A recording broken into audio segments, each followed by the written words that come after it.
நம் பாரத திருநாடு எண்ணற்ற ரிஷிகளும் ஞானிகளும் வாழ்ந்து பற்பல மகிமைகள் புரிந்து நமக்கு வழிகாட்டி சென்றுள்ளது. பாரத நாடு பழம்பெரும் நாடு. நீரதன் புதல்வர் இந்நினைவகற்றாதி என்கிறார் மகாகவி பாரதி. புண்ணிய பூமியாம் தமிழகத்தில் தலைநகராம் சென்னையில் வண்டலூரில் அமைந்திருக்கும் வழித்துணை சாய்பாபா திருக்கோவில்.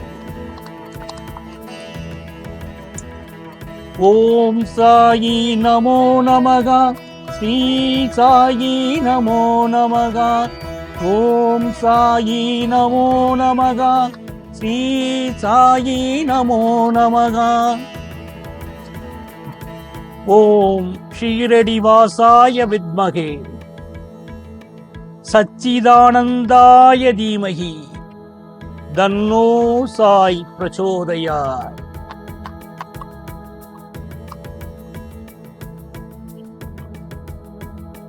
அன்பர்களே, சாய்பாபா நிகழ்த்தி காட்டிய சில அற்புதங்களையும் ஜெயா தொலைக்காட்சி இன்றைய அருள் நேரம் நிகழ்ச்சியில் ஆன்மீக அன்பர்களுக்காக வழங்குகிறது. கடவுள் தத்தாத்ரேயரின் அவதாரமாக பலராலும் நம்பப்படுபவர் ஷீரடி பாபா. உலகமே இன்று ஷீரடி நோக்கி சென்று கொண்டிருக்கிறது. ஷீரடியில் வீட்டிலிருந்து அருள் பாலிக்கும் சாய்பாபா பல கோடி மக்களின் மனதில் தெய்வமாக மட்டுமல்ல, அவர்கள் குடும்பத்தில் ஒருவராகவும் இருக்கிறார், இடம் பிடித்திருக்கிறார். அவரை முழுமையாக உறுதியாக நம்பியவர்களுக்கு நினைத்தது நடக்கிறது. இதனால்தான் ஊர்தோறும் ஷீரடி சாய்பாபாவின் ஆலயங்கள் உலகமே வியக்கும் வண்ணம் உருவாகி வருகின்றன.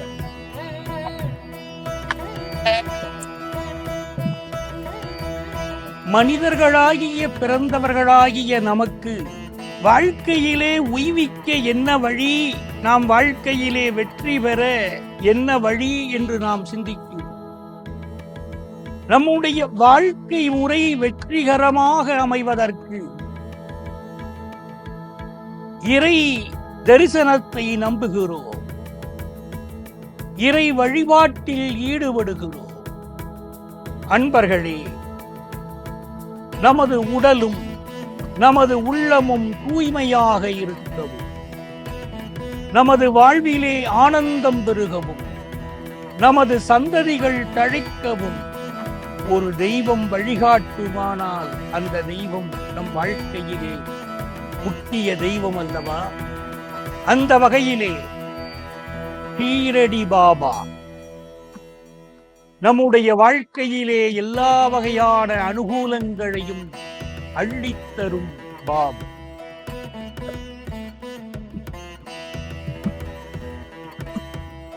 அவரது மகிமையை உணர்ந்து கொண்டவர்கள் புண்ணியம் செய்தவர்கள். அந்த புண்ணியத்தை நீங்களும் பெற ஜெயா தொலைக்காட்சி உங்களுக்காக அருள் நேரம் நிகழ்ச்சியிலே அற்புதங்களை, சிற்சில முத்துக்களை எடுத்து தருகிறார். அவர் எங்கு பிறந்தார், எப்போது பிறந்தார் என்பது யாருக்கும் தெரியாது. அவருடைய தோற்றம்தான் புரியாத புதிராக இருந்தது என்றால், அவருடைய மொழிகள், நடவடிக்கைகள் கூட பல நேரங்களில் புதிராகவே இருந்தன. இதை அவருடைய சத்தரிதத்திலிருந்து நம்மால் அறிந்து கொள்ள முடிகிறது. ஷீரடி பாபா சமாதியடைந்த இடம் தற்போது பல்லாயிரக்கணக்கானோர் தொழும் புண்ணிய தலமாக விளங்குகிறது.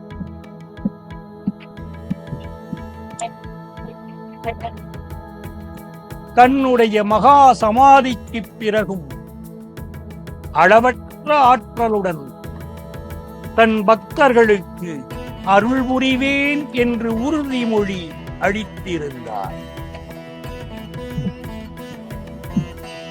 அதை மெய்ப்பிக்கும் விதத்தில் இன்றும் தம்மை நாடி வரும் பக்தர்களுக்கு அட்சய பாத்திரம் போல வற்றாத அருள் கொடையை வழங்கி வருகிறது.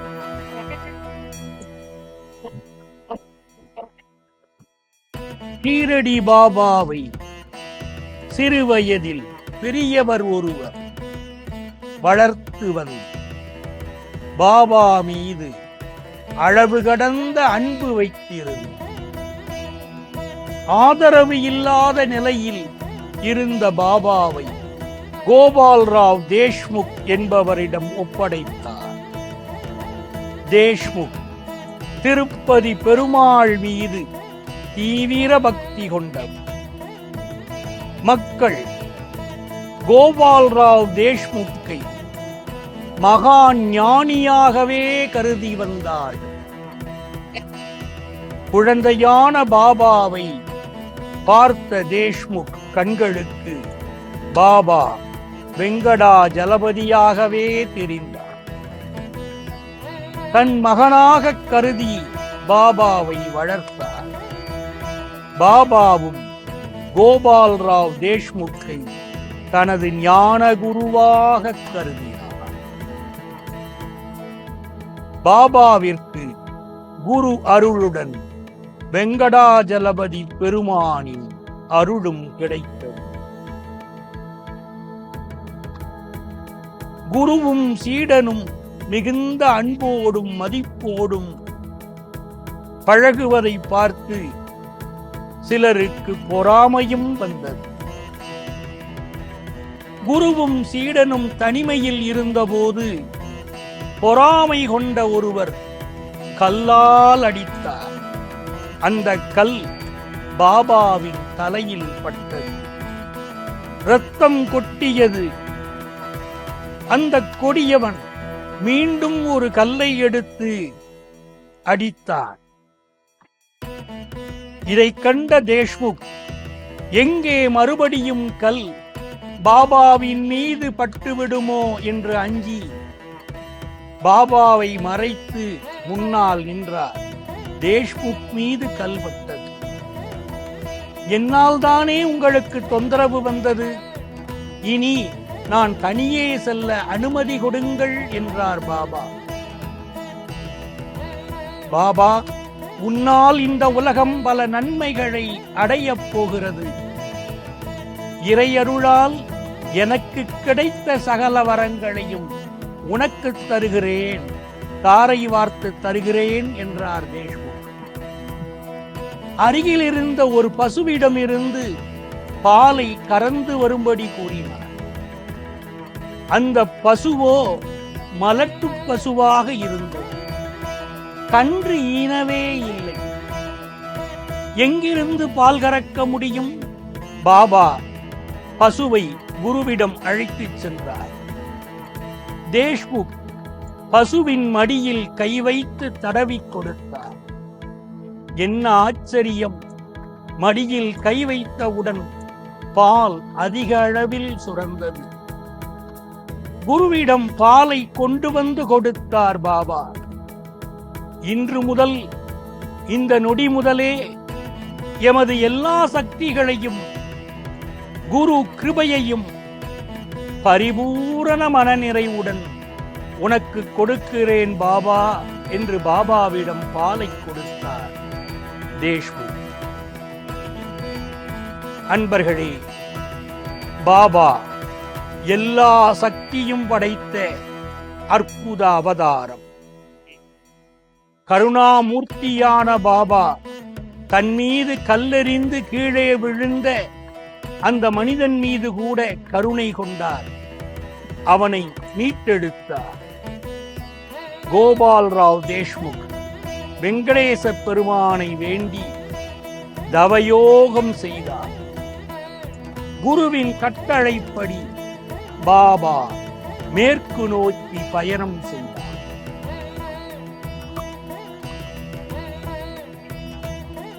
1854 ஆண்டு தனது 16வது வயதில் பாபா ஷீரடிக்கு வருகை புரிந்தார்.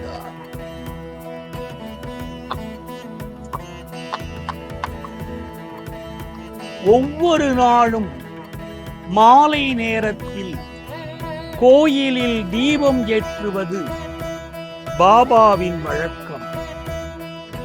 அதற்காக தினமும் கடைத்தெருவிற்கு சென்று வியாபாரிகளிடம் எண்ணெய் வாங்கி தீபம் ஏற்றுவார். சில நாட்கள் இப்படியே சென்றன.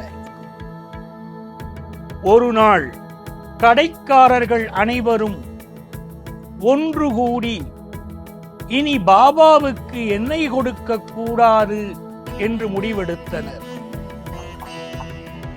பாபா அவர்களுக்கு ஞானம் வழங்க விரும்பினார். வியாபாரிகள் எண்ணெய் தர மறுத்ததுடன்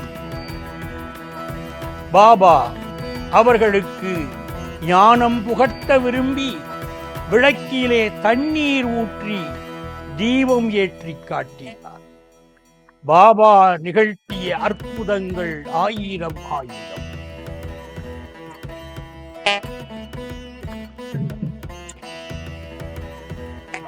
ஷீரடிக்கு செல்ல வேண்டும் என்று யார் நினைத்தாலும் பாபாவின் அனுமதி இருந்தால்தான் அது நிகழும். இமாம்பாய் என்ற ஒரு பாபாவின் அடியவர் ஒரு ஊருக்கு கிளம்புவதற்கு ஆயத்தமாகி பாபாவிடம் விடைபெறச் சென்றார். பாபா அவரை இப்போது ஊருக்கு போக வேண்டாம், நிலைமை சரியில்லை என்றும் கூறினார். தன் வீட்டிற்கு போகும் அவசரத்திலும் ஆர்வத்திலும் இமாம்பாய் பாபாவின் வார்த்தையை மீறி புறப்பட்டார். அவர் கால்நடையாக செல்லலாம் என்றும் தீர்மானித்தார்.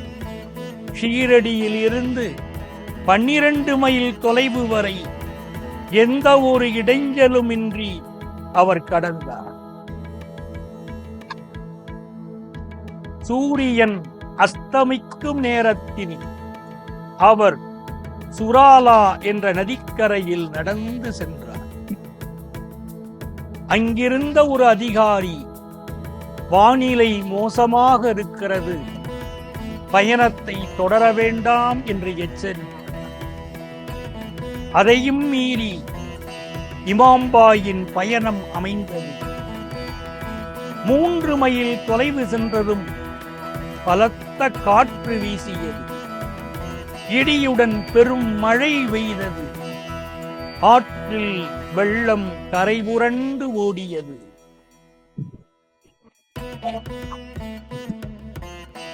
இமாம்பாய் கலக்கமுற்றார். தாயிநாதனை அழைத்தார். அப்போது வானில் ஒரு மின்னல் கீற்று எழுந்தது. அந்த ஒளியில் சாயிநாதரை கண்டார் இமாம்பாய். பணிந்து வணங்கினார். அந்த நதியை கடக்க முடிந்தது. நதியை கடக்கும் வரையில் தண்ணீர் அவரின் முழங்கால் அளவே இருந்தது.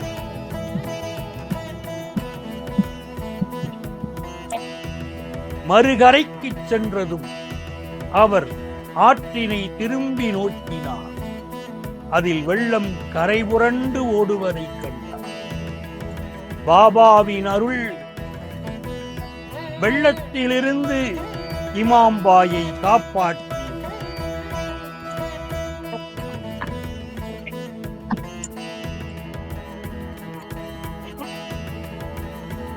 ஷீரடியில் ஒரு வேப்ப மரத்தின் அடியில் பாபா அமர்ந்தார். பாபா அமர்ந்திருந்த வேப்ப மரத்தின் இலைகளில் இயல்பான கசப்பு சுவை மாறியது. வேப்பம் இலைகள் என்றால் கசக்கத்தானே செய்யும். பாபா அமர்ந்த மரம் கசப்புத்தன்மை மாறியது. அதன் இயல்பான சுவை நீங்கியதும் மக்கள் அதிசயித்தார்கள். பாபாவிடம் நீங்கள் யார் என்று கேட்டார்கள். பாபா சொன்னார், நானே சங்கரன், நானே அல்லாஹ், நானே ஸ்ரீ கிருஷ்ணன், நானே அனுமன். அவர் இப்பூமியில் இறை அம்சம் பொருந்தியவராகவே இருந்தார். 12 ஆண்டுகள் தவ வாழ்க்கை மேற்கொண்டார். ஒரு யோகியை போல் வாழ்ந்தார். அவருடைய அருளினாலும் கருணையினாலும் சீடர்கள் பலர் உருவானார்கள். பாபா ஒரு யோகியைப் போலே பிச்சை எடுத்தே உணவுண்டார். தனது மகிமையால் நோயுற்றவர்களின் நோய்களை குணமாக்கினார். பாபாவின் புகழ் சுற்று வட்டாரங்களில் பரவத் துவங்கியது. பல ஞானிகள் வந்தார்கள், பாபாவை சந்தித்தார்கள். குழந்தைகளிடம் பாபா ஒரு குழந்தையாகவே நடந்து கொண்டார். பஜனையையும் பாடல்களையும் பாபா விரும்பினார். பஜனைகள் பாடும்படி பக்தர்களுக்கு உற்சாகமூட்டினார். ஏழைகளின் உயரங்கள் கண்டு மனம் பொறுக்காத பாபா ஒரு தாயை போல ஏழைகளிடம் நடந்து கொண்டார். தொழுநோயாளிகள் மீது அவர் இரக்கம் கொண்டார். அவர்கள் உடலில் உள்ள புண்களை எல்லாம் தனது கையினால் கழுவி மருத்துவம் செய்தார். பகவத்கீதையையும் குர்ஆனையும் ஐயமறக் கற்றார். பண்டிதர்களையும் வியப்படையச் செய்தார்.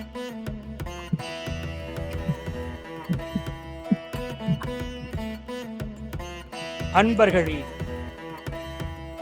பாபா விபூதியையே பிரசாதமாகத் தந்தார். பொறுமையும் தன்னம்பிக்கையும் கொண்ட அன்பர்களுக்கு எப்போதும் இப்போதும் துணை நிற்கிறார் பாபா. வழித்துணை சாய் பாபா. எலுமிச்சம்பழத்தை சாய்பாபாவின் பாதங்களில் வைத்து பக்தர்கள் பிரார்த்தனை செய்கிறார். திருமண வரம் அருள்கிறார் பாபா. பிள்ளை பேறு வேண்டியவருக்கு குழந்தை பேரும் அருள்கிறார். மகப்பேறு பெற்ற தம்பதியர்கள் பிரார்த்தனை நிறைவேறியவுடன் சாய்பாபாவின் பாதங்களில் குழந்தையை வைத்து ஆசி பெற்றுச் செல்கிறார்கள். அன்பர்களே, வழித்துணை பாபா ஆலயத்தின் கூட்டு பிரார்த்தனை கோபுரம் மிகவும் பிரசித்தம் பெற்றது. பக்தர்கள் தங்களது குறைகளை எழுதி பிரார்த்தனை பெட்டியில் போட்டார். பாபா கோரிக்கைகளை நிறைவேற்றி தருகிறார். தம்பதியினர் இடையே ஒற்றுமையின்மை, கடன் தொல்லை, நில விவகாரங்கள், காரிய தடைகள் அனைத்துக்கும் பாபாவின் கூட்டு பிரார்த்தனை கோபுரத்தில் வழிகிடை.